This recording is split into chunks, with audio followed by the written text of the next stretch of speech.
Right, okay. I don't mind if you unmute yourself and have a chat, because this is not, I always say this is not a lecture, this is a conversation. So if there's something that you want to just make a comment about, I'm happy to do that. There's a lot of our coaches here, I'm a coach, about mental health. And first of all, let me explain. Dexter Moscow is my real name. It's not a stage name. And I had to say that on the weekend because obviously I was on the stage and people were looking at me and thinking, Dexter Moscow can't be his real name. But I did appear for many years on QVC, the shopping channel, both in front of the camera and behind the camera, teaching people how to sell in that environment. And a lot of what my daily activities are is helping people put words in their mouths, if you like, so that they gain the business that they need and deserve. And I was very aware of what Karen said about, you know, the good news is she got up and she was still breathing. And Yvonne put a day in the life of for me today. So I'm just going to very briefly go through what the start of my day is. I read a couple of months ago that Warren Buffett, the big entrepreneur and financier, before he looks at his watch, well, even before he looks at his computer screen or his mobile phone, he meditates. And just for about 15 minutes. And I wanted to share something with you that I have been doing for the last 2 months, which I have found extremely helpful. And it's Deepak Chopra, this guru, this self-help guru.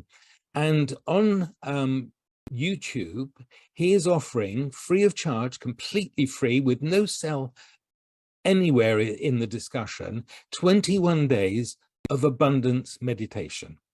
And if you're happy to follow it, I will send you a link. But it's very powerful. And that's how I start my day. I meditate for about 15 minutes. It's guided meditation, which involves a thought for the day. So it's like a mantra.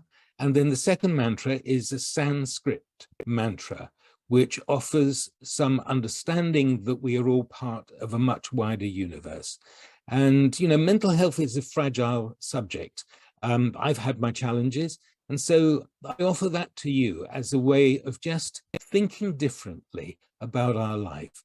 I'm a great believer in the Stoics, and they say this: the only thing that we have control over is our reaction to any given situation. So that's how I start my day, with a positive attitude. I don't listen to the news until the end of the day. I work to music. I find that tremendously therapeutic and also allows me to be very creative. And I also, regardless of how busy I am, and touch wood at the present moment, I'm extremely busy with various clients, both one-to-one and in their teams. And I make sure that I walk with my wife for at least an hour a day. You know, everybody's saying you've got to do 10,000 steps. Well, that's a misnomer. You don't have to. But anyway, I want to share with you this thing in the chat, if I can find it. Oh, it's disabled. I'm going to really put it in again because it's a proposition for you. I've enabled chat for you. Okay, thank you. So let me find the document. Isn't it? Technology is wonderful. And I can't find it now. So let me give you this proposition.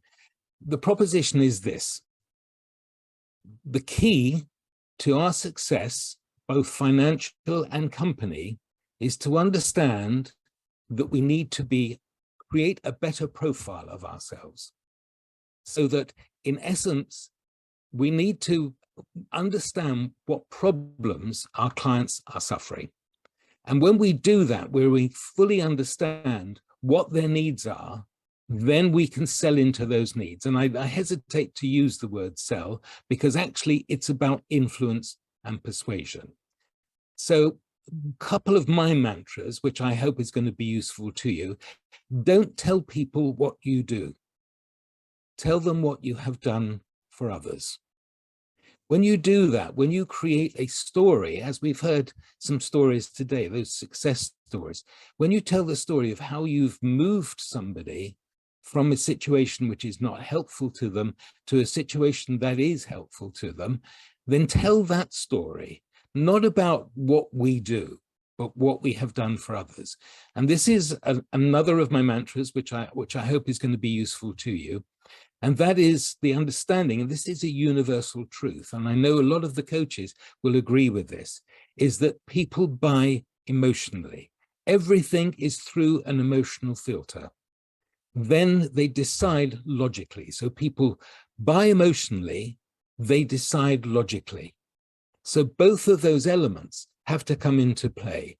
And the emotional connection is about asking the right questions, not to accept the surface problem, because the problem that people are experiencing, the real need, is 5, maybe even 6 layers down.